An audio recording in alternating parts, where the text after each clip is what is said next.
Hyderabad metro train చరిత్రలో కీలక ఘట్టం ఆవిష్కృతమైంది. రేపటి నుంచి అంటే మే 1 నుంచి ఇక టోటల్‌గా ప్రభుత్వం ఆధ్వర్యంలో మెట్రో ట్రైన్‌లు నడవనున్నాయి. గతంలో ఎల్&టీ సంస్థ ఈ పబ్లిక్ అండ్ ప్రైవేట్ పార్ట్నర్‌షిప్‌లో దీన్ని నడిపింది.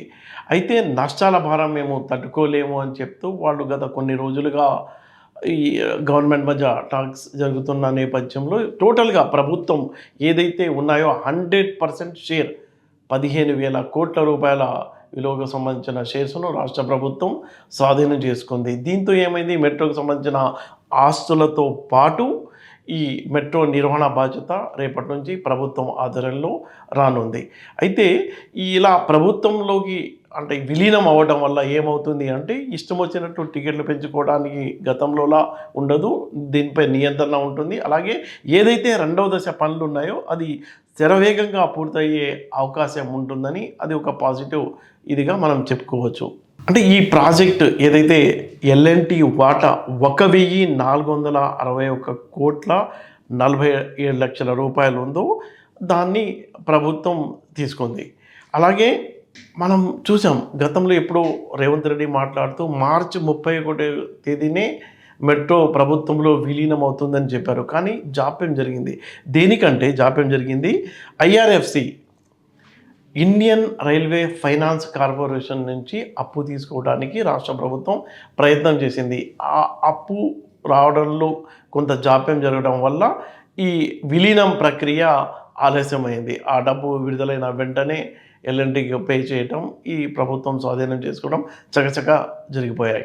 ఎల్&టీ సంస్థ 2017 నవంబర్ నెలలో 3 కారిడార్లలో 69 కిలోమీటర్ల మేర ఈ మెట్రో ట్రైన్లను ప్రారంభించింది. ఇప్పటి వరకు మనం చూసుకున్నట్లయితే 80 కోట్ల మంది ఈ మెట్రో ట్రైన్లను వాడుకున్నారు. అలాగే రోజుకు 4,50,000 మంది ప్రయాణికులు ఈ మెట్రో ట్రైన్ను ఉపయోగించుకుంటున్నారు. 2017 నవంబర్లో ప్రారంభమైన ఈ మెట్రో ట్రైన్ ఏదైతే ఉందో 3 కారిడార్లలో 69 కిలోమీటర్ల పరిధిలో నడుస్తుంది. ఒక ఫస్ట్ కారిడార్ ఏంటంటే ఎల్బీ నగర్ నుంచి మియాపూర్ వరకు ఫస్ట్ కారిడార్ అయితే, జూబ్లీ బస్ స్టేషన్ నుంచి మహాత్మా గాంధీ బస్ స్టేషన్ వరకు ఇమ్లిబన్లో ఉన్న దాని వరకు రెండవ కారిడార్ నడుస్తుంది. మూడవ కారిడార్ నాగోల్ నుంచి రాయదుర్గం వరకు నడుస్తుంది. ఇంకొకటి నాగోల్ నుంచి రాయదుర్గం వరకు. ఈ చాలా బిజీగా ఈ 3 కారిడార్లో ఇప్పటివరకు మెట్రో తన సేవల్ని అందిస్తుంది.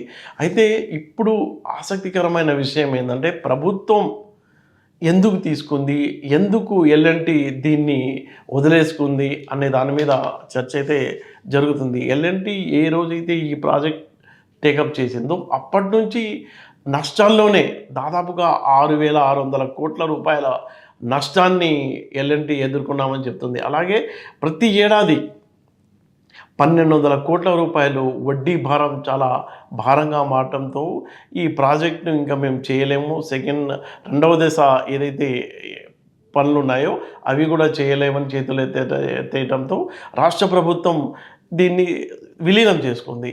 అయితే ఈ విలీనం ప్రక్రియలో భాగంగా అందులో పనిచేస్తున్న కార్మికులు, ఉద్యోగుల పరిస్థితి ఏంటి, వాళ్ళు కూడా ప్రభుత్వ ఉద్యోగులుగా మారతారా లేకపోతే అవుట్సోర్సింగ్ ఎంప్లాయీస్గానే ఉంటారా అన్న చర్చ కూడా జరుగుతుంది.